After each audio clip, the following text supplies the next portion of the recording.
Pai do Senhor, meus irmãos, continuando, falando sobre Saulo, e após o grande encontro dele com o Senhor, ele é conduzido até Damasco, a rua direita, e ali ele vai permanecer durante 3 dias, ao qual Deus entra no cenário e sufla um profeta que vai lá orar por ele, ao qual Saulo era muito conhecido, e há uma certa resistência do profeta, mas pela forma imperativa de Deus de mandá-lo, ele vai. E você vê como Saulo ele vai fazer um caminho de volta. Mas é uma das chamadas pela qual Deus justifica, quando ele vai falar para o profeta: vai, porque é para mim um vaso escolhido, mostrarei o quanto ele irá sofrer e padecer por amor ao meu nome, andará entre reis e rainhas. Então você agora começa a entender como, tendo um Pedro, Deus chama Saulo ao cenário, ao qual ele vai dar uma grande guinada, vamos dizer assim, um desbravamento maior no cristianismo do primeiro século. No capítulo 9, após esse episódio, o texto vai narrar que ele se esforçava muito para convencer judeus e cristãos de sua conversão, mas como ele tinha um histórico não muito bem quisto de uma pessoa violenta e que praticava atos que de alguma forma para os cristãos eles não eram lícitos, né? Então ele vai sofrer, e historiadores vão narrar, principalmente o Moody, principalmente a enciclopédia do Champlin, que ele passa de 2 a 3 anos ali em Damasco, se esforçando muito, mas o rei Aretas dá ordem e ele é descido pelo muro, pelos seus companheiros, e vai para outras regiões que não era conhecido. Se você pegar esse episódio do capítulo 9 e ligar ele com Carta aos Gálatas, no capítulo 1, ali, a partir do versículo 13, 14, Paulo vai falar de um retorno a Jerusalém,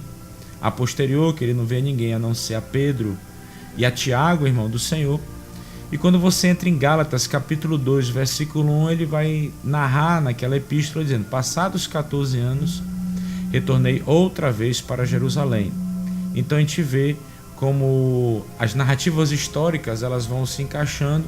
do que está acontecendo na igreja de Atos, sendo narrado por Lucas, e a posterior, quando alguns apóstolos, e no cenário nós estamos falando de Saulo, escrevendo uma epístola bem mais na frente, aos Gálatas, que eram os antigos celtas, vai falar também de um retorno e de uma caminhada a posterior 14 anos.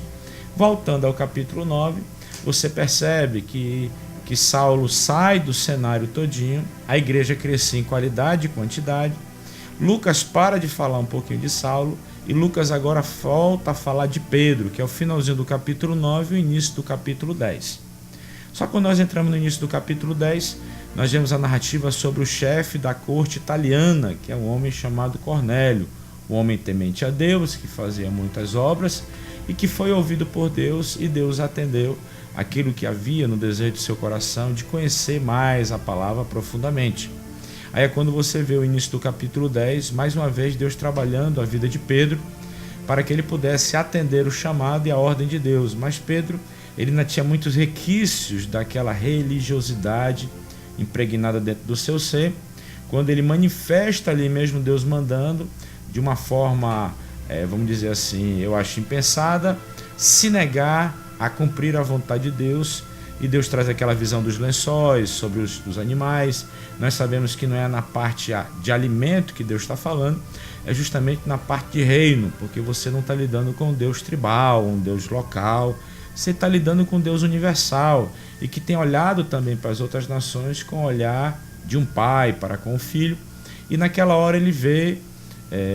que Pedro poderia ser conduzido, porque Pedro já está na casa de um homem chamado Simão Curtidor, em Jope.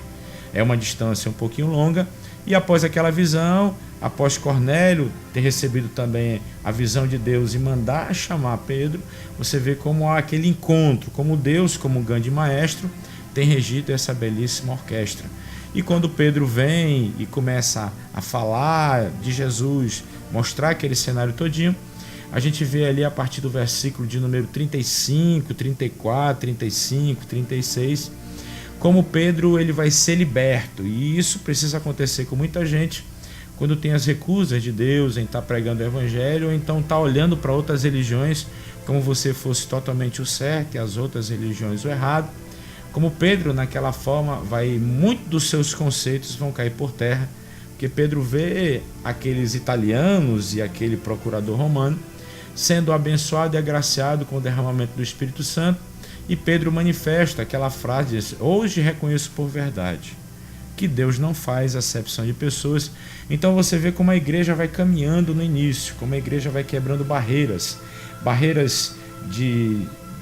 tribos, barreiras de conceitos filosóficos, barreiras de conceito ideológico, barreira de conceito religioso. Então a igreja de Atos é uma igreja que ela muito tem nos ensinado hoje. É por isso que quando a gente começa a falar de reforma protestante, é impossível a gente não primeiro falar dos primórdios, que foi a base todinha dessa construção da igreja, para que a gente visse como a igreja se encontra hoje. De alguma forma, não é uma linguagem preconceituosa, essa que eu vou utilizar agora, nenhuma linguagem depreciativa que eu vou falar agora, mas você vê como a igreja se encontra esfacelada, como a igreja se encontra fechada entre seus conceitos ideológicos e não conseguindo ter uma visão mais universal do que é o reino de Deus,